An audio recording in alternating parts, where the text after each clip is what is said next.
Congress party के बारे में चाहे जो भी कहें, वो जिस कालिदास की तरह पेड़ की टहनी पर बैठे हैं, उसे रोज दिन कुल्हाड़ी मार मार के काटते हैं, और अगर कोई ना काट रहा हो तब भी बुला के बोलते हैं आके काटो। उनके पास वर्कर ही नहीं है फॉलो अप करने के लिए, उनका कनेक्ट ही नहीं बैठ पाता। वो ग्राउंड कनेक्ट कहीं दिखता नहीं कांग्रेस का। आप किसी स्टेट की भी बात कर लें, कितनी रैली कर लें, कितना ही कर लें, पर ग्राउंड कनेक्ट नहीं। 2009 में आपने कमाल कर दिया उत्तर प्रदेश में। मोहम्मद अजहरुद्दीन जो है वो मुरादाबाद से सीट जीत गए, जीतने वाले कैंडिडेट थे मुरादाबाद से। उसके बाद 9 के बाद आपने क्या किया? अब आपके साथ एलाइज नहीं जुड़ना चाहते, क्योंकि उनको ये लगता है कि आपके साथ जुड़ने से प्लस पॉइंट के बजाय नुकसान है। रही सही भी जाएगी। अखिलेश ने पहले साबित कर ही दिया था कि आप गांधी परिवार को कांग्रेस पार्टी से अलग कर दीजिए और कांग्रेस पार्टी उसी समय विघटित हो जाएगी। देखिए, इस देश में लेगेसी पॉलिटिक्स का रिजेक्शन हो रहा है अलग अलग तरीकों से।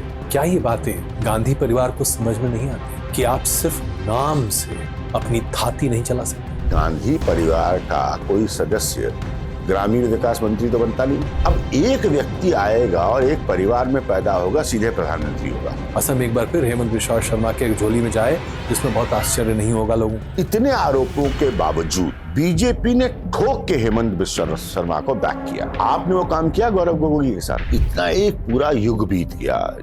मुझे देखते हो उत्तर प्रदेश की राजनीति, तो पूरे पीरियड में मैंने देखा ही नहीं है कांग्रेस को यूपी में। माय पॉइंट इज कि आप कर क्या रहे हो? जैसे आपने कहा ना कि भाई 120 सीटों पर तो आप है ही नहीं, काउंटेबल ही नहीं हो ना। देखिए, विपक्ष का, और वो भी एक अच्छे विपक्ष का, लोकतंत्र में होना बहुत आवश्यक है।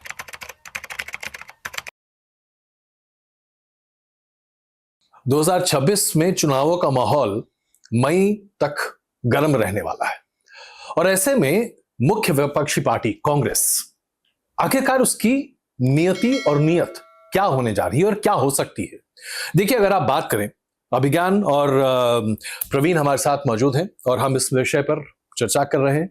लेकिन एक छोटा सा इंट्रोडक्शन यहां पर मैं दे दूं कि हम दरअसल मुख्य बिंदु क्या रखने जा रहे हैं। 4 चुनाव हैं जो कि बहुत महत्वपूर्ण है कांग्रेस के लिए: असम, पश्चिम बंगाल, तमिलनाडु और केरल। पुडुचेरी का भी चुनाव है, लेकिन जाहिर सी बात है पुडुचेरी से बहुत ज्यादा असर कांग्रेस के भविष्य पर नहीं पड़ता। असम, जहां पर कि कांग्रेस अपने आप को मुख्य विरोधी पार्टी के तौर पर पाती है। पश्चिम बंगाल में क्या स्थिति है तो हम सब बेहतर तरीके से जानते हैं। तमिलनाडु में पैठ नहीं है, लेकिन सहयोग पर रहेंगे या नहीं रहेंगे, और केरल में सरकार बनाने के आसार हैं, लेकिन मणिशंकर अय्यर जैसे लोग कहते हैं कि सरकार बना नहीं पाएंगे। अभिज्ञान, कांग्रेस पार्टी के बारे में चाहे जो भी कहें, मैं तो ये मानकर चलता हूं कि वहां पर एक तरह से एक माहौल बन गया है कि वो जिस कालिदास की तरह पेड़ की टहनी पर बैठे हैं, उसे रोज दिन कुल्हाड़ी मार मार के काटते हैं, और अगर कोई ना काट रहा हो तब भी बुला के बोलते हैं आके काटो। हाँ। इस चुनाव के पर्सपेक्टिव में आपको लगता है कि कांग्रेस पार्टी जरा भी सजग है कि वो एक नेशनल पार्टी है? देखिए, ये दुर्भाग्य है, और मैं बिहार के चुनाव को मद्देनजर रख के देखूंगा। कांग्रेस एक चीज बिल्कुल भूलती जा रही है कि राहुल गांधी अच्छी बात करते हैं, रैली करते हैं, यात्रा करते हैं, जानते हैं असली समस्या कांग्रेस के इस वक्त क्या है? जबकि 24 में उनको अच्छा रिस्पांस मिल गया था। उनका कार्यक्रम होता है, उनकी रैली होती है, राहुल गांधी करे या कोई और बड़ा चेहरा करे, लोग आते हैं, सुनते हैं, नेता बोलते हैं, नेता चले जाते हैं, लोग भी चले जाते हैं। उसके बाद उनके पास वर्कर ही नहीं है फॉलो अप करने के लिए, उनका कनेक्ट ही नहीं बैठ पाता। मेन इस पार्टी को एड्रेस करना पड़ेगा ये प्रॉब्लम। और वो टहनी काटने वाला उदाहरण बहुत अच्छा दिया आपने। जब तक ये नहीं होगा, ये दिल्ली सेंट्रिक सिंड्रोम से पहले भी मैंने कहा कि ये पॉलिटिकल टूरिज्म बंद करना होगा कांग्रेस पार्टी को। कि चुनाव हो गए तो यात्राएं कर ली और खाली मीडिया की शिकायत कर दी कि हमको दिखाया नहीं जाता, खुद दिखाया जाता है। लेकिन आप एज अगेंस्ट बीजेपी जो 24/7 राजनीति करती है, जिसके वर्कर और काम करने वाले गांव-गांव में, घर घर में घुस के काम करते हैं, आप वो कनेक्ट नहीं बैठा पाते। मेन आपने जो बात बोली बिल्कुल सही। आपकी दिक्कत ये है कि ऊपर से चलिए मणिशंकर अय्यर साहब ने बयान दे दिया, उनकी भी कितनी रेलेवेंस बची है वो भी चली, एक अलग मसला है। लेकिन आप आउटरीच प्रोग्राम आपका क्या है, मेरी अब तक समझ में ही नहीं आता। हाँ मतलब अगर आप देखें 2004 में जब राहुल गांधी लोकसभा का चुनाव जीतकर अमेठी से आए थे, तो उसके बाद यही कहा गया था कि वो कांग्रेस को पुनर्जीवित करेंगे, युवा कांग्रेस को लेकर आगे बढ़ेंगे और पूरे स्ट्रक्चर को चेंज कर मास कनेक्ट जनरेट करेंगे। जी, स्थिति ये है कि वो अभी तक कर रहे हैं, 20 साल से ज्यादा हो गया। बिल्कुल 2004 में उनके पास ऑलमोस्ट 31% वोट शेयर था। अब आप 2024 के लोकसभा चुनाव में घटकर 16% हो गया है। वही मैं कह रहा हूं सर, कहना और करना फर्क है, इम्प्लीमेंटेशन नहीं है। जो ग्राउंड कनेक्ट है, सर ने सही बोला विज्ञान जी ने, वो ग्राउंड कनेक्ट कहीं दिखता नहीं कांग्रेस का। आप किसी स्टेट की भी बात कर लो, कितनी रैली कर लें, कितना ही कर लें, पर ग्राउंड कनेक्ट नहीं है। अब इससे एक और मसले पर हम आते हैं। हम तो ये जानते हैं कि कांग्रेस की स्थिति 80 के दशक से ही उत्तर प्रदेश में खराब होने लगी थी। हाँ, उत्तर प्रदेश और बिहार 89 से कोई पावर प्ले में आई ही नहीं उत्तर प्रदेश में। आप दो बड़े राज्य से अगर बाहर निकल गए तो 120 लोकसभा की सीटें आपके हाथ से गई। सही बात। उसके बाद आप दक्षिण के राज्यों में आपकी उपस्थिति नगण्य हो गई, आप वहां भी खत्म हो गए। आंध्र प्रदेश आखिरी आपका बेस्टियन बचा था। तमिलनाडु में भी आप कुछ खास कर ही नहीं सकते थे। जब आप इधर बंगाल की बात करें तो वहां पर आप थे ही नहीं, पहले कम्युनिस्ट, उसके बाद ममता बनर्जी। महाराष्ट्र में आपकी थोड़ी बहुत थाती बची थी, वो आप टूट टाट के वहां भी बिखर हो गए।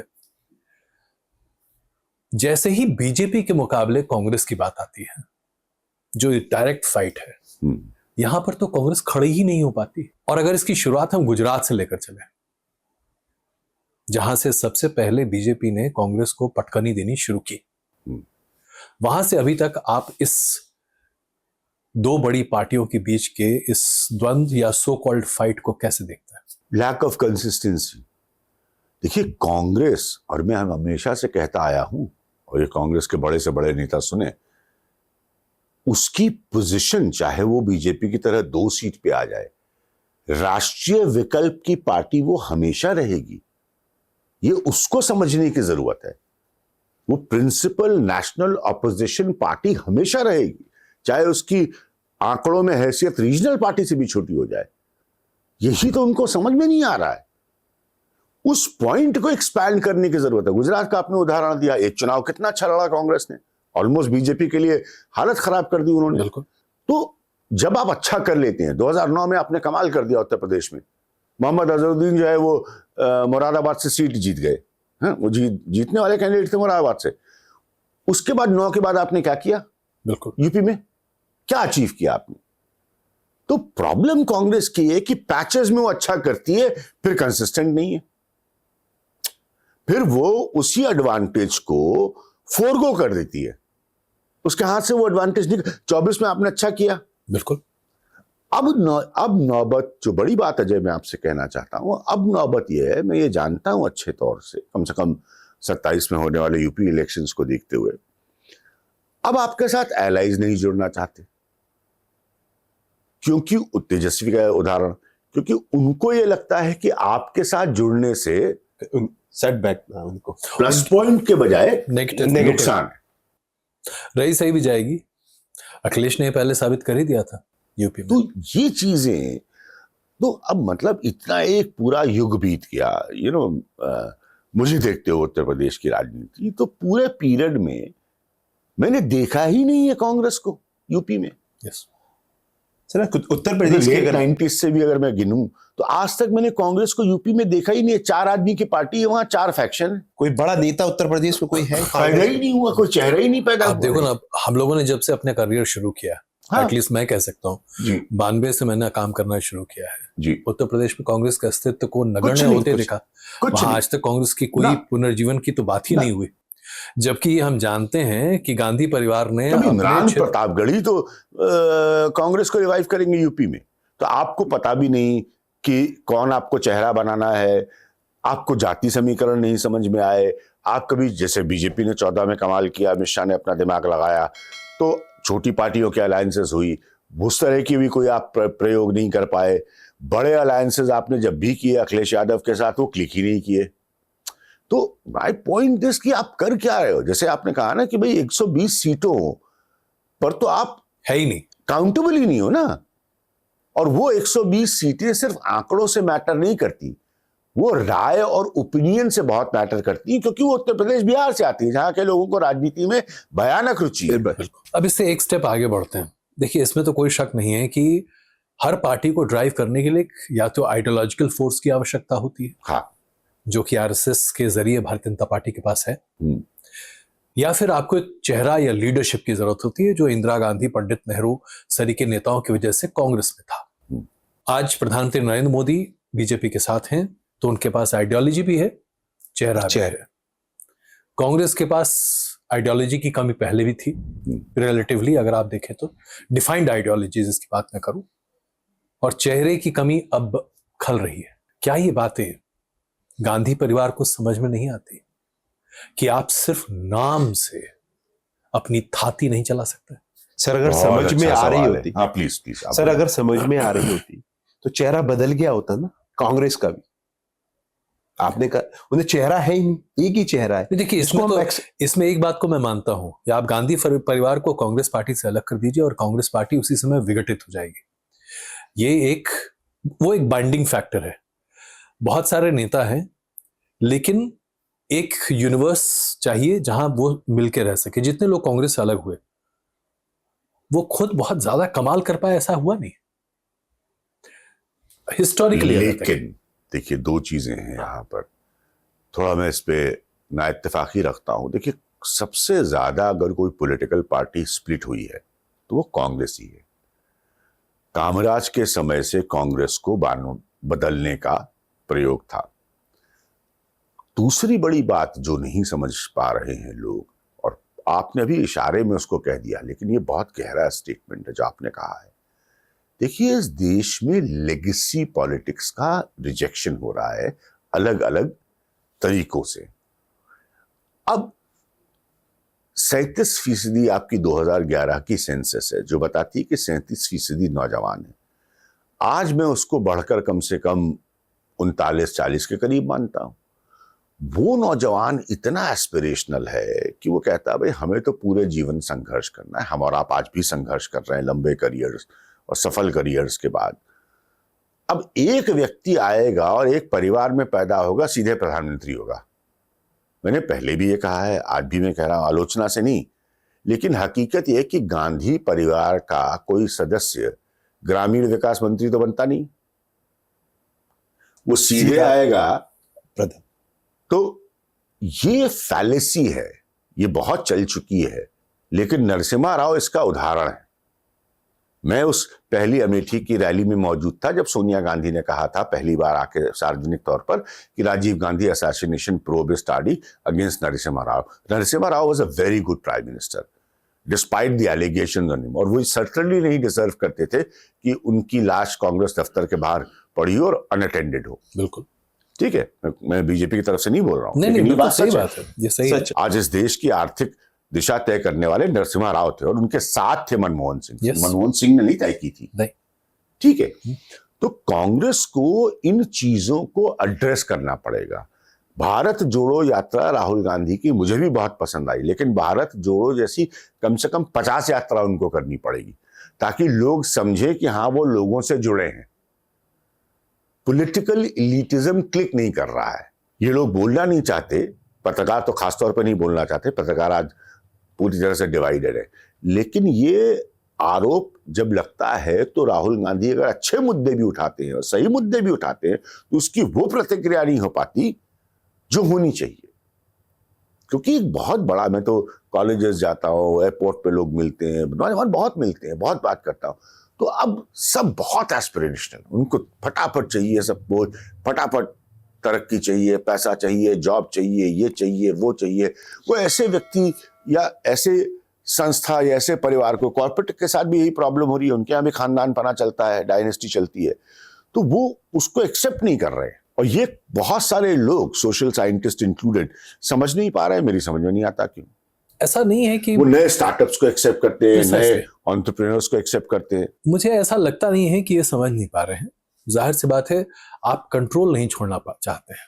हाँ वो सिंपल सी सीधी बात है। बात। हाँ, हम इसको अगर हम बिना लाग लपेट के बात कहें हाँ, तो तो वो सीधी सी बात है तो कि आपका आप सस्टेनेंस, आपके परिवार जैसे वही है जैसे अगर आज हम बिहार या यूपी की बात करें जहां ग्रामीण क्षेत्रों में जो पुराने परिवारवाद की परिपाटी चली आ रही है, जहां एक खानदान एक कस्बे को अपने हिसाब से चलाता रहा है, आज तमाम लोकतांत्रिक उसका व्यवस्था के बहुत बाद अच्छा बोला आपने अजय, तो उसका ब्रेकिंग पॉइंट आ गया ब्रेकिंग है। पॉइंट आ गया है। देखिए आप एक बहुत बड़े पत्रकार हैं, प्रवीण जी एक बड़े पत्रकार हैं, आप लोगों की राय नहीं मैटर करती, बट जो नॉर्मल लड़का है उसको आप जाके जरा अभी बाहर जाके पूछिए कि मल्लिकार्जुन खड़गे कांग्रेस के अध्यक्ष हैं, उसको क्या लेना देना वो तो जानता है कांग्रेस इस वक्त किसके पास है, राहुल गांधी। सही बात। ये सब ड्रामेबाजी करने से चाहे बीजेपी करे या कांग्रेस कोई फर्क नहीं पड़ता। आज बीजेपी लोगों को पता है मोदी और अमित शाह की पार्टी है, पीरियड। ठीक है, हाँ हाँ, फॉर कोई डाइवर्जेंस नहीं है उसमें। कोई डाइवर्जन नहीं, बाहर वाले के लिए सब पत्रकार अपनी आकलन करते हैं, उनका काम है। तो बाहर वाला को ये नहीं समझ आया मल्लिकार्जुन खड़गे पार्टी चला रहे हैं, उसको पता है पार्टी राहुल गांधी चला रहा है, पीरियड। बिल्कुल। तो अच्छा बुरा जो भी होगा वो राहुल गांधी के खाते में डिपॉजिट होगा, मल्लिकार्जुन खड़गे के नहीं। तो अब एक आखिरी सवाल पर आ जाते हैं, जी, क्योंकि यही आई थिंक इसका पूरा एंड गेम है इस पूरे बहस का। जब हम चर्चा करते हैं, क्या इस चुनाव में जो कि बहुत ब्लीक दिखाई दे रहा है अभी से ही, एक अच्छी स्थिति में असम में कांग्रेस हो सकती थी, जिस तरह से वहां पे कांग्रेस के लीडरों का पलायन शुरू हो गया है और वहां पर हेडोनिज्म की बात और परिवारवाद की बात गोगोई के संदर्भ में हो रही है, असम एक बार फिर हेमंत बिश्वा शर्मा के झोली में जाए तो इसमें बहुत आश्चर्य नहीं होगा लोगों को। अगर हम एक बार फिर से एलडीएफ की सरकार केरल में बनते हुए देख लें तो शायद ये भी बहुत आश्चर्यजनक नहीं होगा। और ये तब है जबकि सारी परिस्थितियां कांग्रेस के लिए अनुकूल है, हाँ, जहां पर वो एक अच्छी लड़ाई लड़के जीत सकती है। आपने खुद ही इस बात का उत्तर सही दिया ना अजय। अब अच्छा या बुरा, देखिए असम की स्थिति कितनी यूनिक है, दो कांग्रेसियों के बीच की लड़ाई है। हेमंत बिश्वा शर्मा कौन? कांग्रेसी, यस, बीजेपी में गया हुआ। गौरव गोगोई कौन? अब मैं ये पूछना चाहता हूं, तमाम इतने आरोपों के बावजूद बीजेपी ने ठोक के हेमंत बिश्वा शर्मा को बैक किया। आपने वो काम किया गौरव गोगोई के साथ? सही बात। आपने लीडरशिप उस लेवल की क्रिएट की, जबकि बीजेपी ने हेमंत बिश्वा शर्मा को अडॉप्ट करके 50 भ्रष्टाचार के आरोपों के साथ वो कहां लेके उसको बैठा दिया उसने। बिल्कुल आपने किया, केरला में आपने किया। कॉन्स्टेंटली अंग्रेजी में शशि थरूर आपकी आलोचना करते हैं, अंग्रेजी उनको बहुत आती है शशि थरूर को, वो अंग्रेजी में बातें आते मुलाकातें टाइप के आदमी है। हाँ, आपके पार्टी में फैला हुआ है, स्लीपर सेल बैठे हैं, आप खाली भाषण देते हैं, राहुल गांधी एक को निकाल नहीं पाते। सबको पता है कौन कौन से लोग आपके यहाँ बीजेपी में संलग्न है। बिल्कुल। क्या किया आपने? तो मतलब आप क्या केरला लड़ेंगे आप नहीं और लड़ क्या सकते। असम लड़ेंगे? तो ऐसे में अब आप वहां पर एक ताकतवर हेमंत बिश्वा शर्मा है, उसके सामने गौरव गोगोई खड़ा है। अब आपने गौरव गोगोई को एक्चुअली असम का सचिन पायलट बनाया है कि कोई ताकत ही नहीं दी, खाली घुमा रहे हैं। तो सचिन पायलट ही बनाया है। तो अगर आप वास्तविकता एम्पावरमेंट की बात होती है ना, पॉलिटिक्स इज अबाउट बिल्कुल, एम्पावरमेंट। अब बीजेपी ने बाहर वाले को इतना एम्पावर करके उसको हेमंत बिश्वा शर्मा बना दिया, तो आप एक कैसे जगह नहीं, आप लड़ेंगे? बंगाल में भी देखिए, केरला का मैंने आपको एग्जांपल दिया, सबसे मशहूर जुल्फे लहराते हुए वहां का चेहरा है शशि थरूर, अंग्रेजी इंग्लिश में बातें रातें मुलाकातें। तो उसका आपने क्या किया? और खोल के मोदी जी की और अपने तारीफ कैंपेनिंग करते हैं। अपने आपने कैंपेनिंग क्या कर लिया, कर पाया आप उनका? तो आप अपने जनता को कैंपेनिंग क्या, पर वो आदमी 4 विधानसभा की सीट नहीं जीत पाएगा। शशि थरूर अपने कैंपेन पर 4 विधानसभा सीट नहीं जितवा सकते। अरे तो भाई साहब मुझे ये बताइए कि अपने कैंपेन पर सुप्रिया श्रीनेत महाराजगंज की हैं वो उत्तर प्रदेश में, तो वो कहाँ की विधायकी या सभासद की सीट जितवा सकती है? अब जब ये जाएगा तो उन लोगों को बहुत बुरा लगेगा। बिल्कुल। लेकिन सवाल ये है कि डिजिटल मीडिया जो है वो पूरा हिंदुस्तान है। अरे सबसे मजेदार तो ये लगता है कि आप जमीन पर तो कहीं दिखते नहीं है और 24 घंटे आपके सारे लोग फेसबुक, ट्विटर और इंस्टाग्राम पर रील्स बना बना के डाल रहे हैं। भाई ये तो पहले ही चर्चा बहुत हो चुकी है, और मैं हमेशा से मेरी थ्योरी ये रही है कि एक अच्छे पत्रकार का भी ये काम होता है कि सिर्फ पत्रकार अपने नजरिए से नहीं देखे, जनता के नब्ज समझने की कोशिश करे ना। तो आपका भी एज ए पॉलिटिशियन काम है, मैं आपकी आलोचना नहीं कर रहा हूं कांग्रेस पार्टी, लेकिन आप जनता की नब्ज समझिए ना। पत्रकार की राय कोई मैटर नहीं करती, आप उसकी तो नब्ज समझिए। कितनी सफल मुख्यमंत्री थी शीला दीक्षित, बिल्कुल। क्या उनको जनता की नफ्स पकड़ थी? वो नेता थी जिन्होंने अपने ही चुनाव पर मुझे कह दिया था और बहुत लोगों को कह दिया था कि मैं हार गई हूं चुनाव। हाँ। तो क्या कमाल की सही नेता बात। थी शीला दीक्षित। भाई आपने 3 टर्म यहाँ पे सरकार बनाई दिल्ली में और आप बड़े अच्छे तरीके से चल रहे थे। जब एक वक्त आता है आप नहीं संभाल पाए, जी। आपने चीजों को छोड़ दिया। लेकिन अब यही बात गांधी परिवार पर भी तो फिट होती है। जी। भाई आप कभी तो जागो, कहीं से तो सवेरा हो। आप नहीं डिलीवर कर पा रहे हैं। अगर नहीं डिलीवर कर पा रहे तो कुछ तो न्याय करना पड़ेगा। कांग्रेस का स्ट्रक्चर ऐसा है कि उस पर तो मैं क्या कमेंट करूं, क्योंकि कांग्रेस का तो लेगेसी और जेनरेशंस का स्ट्रक्चर ऐसा है, लेकिन उन्हीं लोगों को खुद ही एड्रेस करना पड़ेगा। हम और आप चर्चा करके ये एड्रेस नहीं कर पाएंगे। नहीं, मैं इसलिए ये सवाल उठा रहा हूं, जैसा आपने कहा। आपका सवाल बिल्कुल सही है, लेकिन सच्चाई यही है कि हम और आप एड्रेस करके। अब सोनिया गांधी की मैं बहुत तारीफ करता हूं, कर भी चुका हूं ऑन एयर, लेकिन उस महिला का मैं उनको बहुत शालीन और बहुत अच्छा राजनीतिज्ञ मानता हूं और उनकी कोएलिशन की समझ की मैं दाद देता हूं। और एक अलायंस को बनाकर, जिसके आंकड़े बहुत अच्छे नहीं थे 2004 में, बिल्कुल, उसको चलाकर 2009 में वापस लाना, तो 10 साल उन्होंने सफलता से कोएलिशन की सरकार चलाई, जब तक कि भयानक भ्रष्टाचार का आरोप नहीं लग गया कांग्रेस पे और 14 में वो चले गए और मोदी जी पूर्ण बहुमत के साथ आ गए। तो मेरा पॉइंट ये है कि उनसे ही कुछ बात करें। मतलब मुझे नहीं पता कांग्रेस में क्या होता है, बिल्कुल, लेकिन ये भी समझना जरूरी है कि उन्हीं के समय में आपकी ऐसी स्थिति बन गई कि नरेंद्र मोदी, आपका भ्रष्टाचार का आरोप इतना संगीन हो गया आंदोलन के बाद कि मोदी पूर्ण बहुमत के साथ आ गए।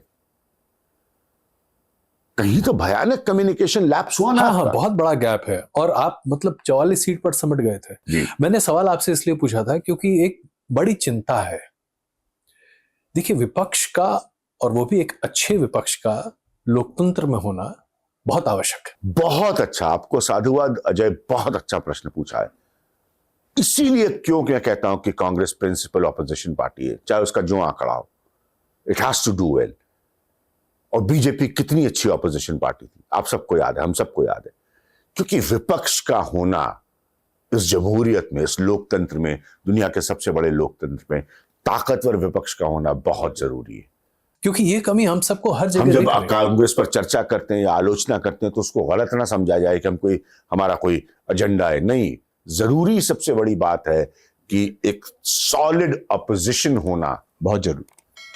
संसद में वो जरूर दिखाते हैं, इसमें कोई दो राय नहीं है। राहुल गांधी दिखाते हैं संसद में, कभी आक्रामक भी हो जाते हैं, उस पर विवाद है, लेकिन एक ऑपोजिशन की प्रेजेंस जो देश को पता चले कि हाँ ऑपोजिशन है, ये बिल्कुल और 100% सही पॉइंट है आपका, जो कांग्रेस के लिए बहुत जरूरी है। बिल्कुल। अब इस चर्चा को यहीं पे समाप्त कर रहे हैं। छोटी और बहुत ही बारीक बातों पर हमने बात की, लेकिन इस बात को जो अभी अभिज्ञान कह रहे थे, इस बात को हम लोग दोबारा दोहराना चाहते हैं। आज जब कोई पत्रकार कांग्रेस के पतन की बात करता है तो वो एक पार्टी के पतन की बात नहीं कर रहा, वो लोकतंत्र में विपक्ष के खत्म होते हुए, विलुप्त होते हुए आचरण पर अपनी व्यथा व्यक्त कर रहा है। और ये हमारे लिए बहुत जरूरी है। ऐसा नहीं है कि मौजूदा सरकार गलत काम कर रही है, लेकिन सरकार से सवाल पूछने वाला भी उतना ही मजबूत होना चाहिए। ये हम सबकी कामना है। बहुत धन्यवाद इस चर्चा में शामिल। Thank you so much.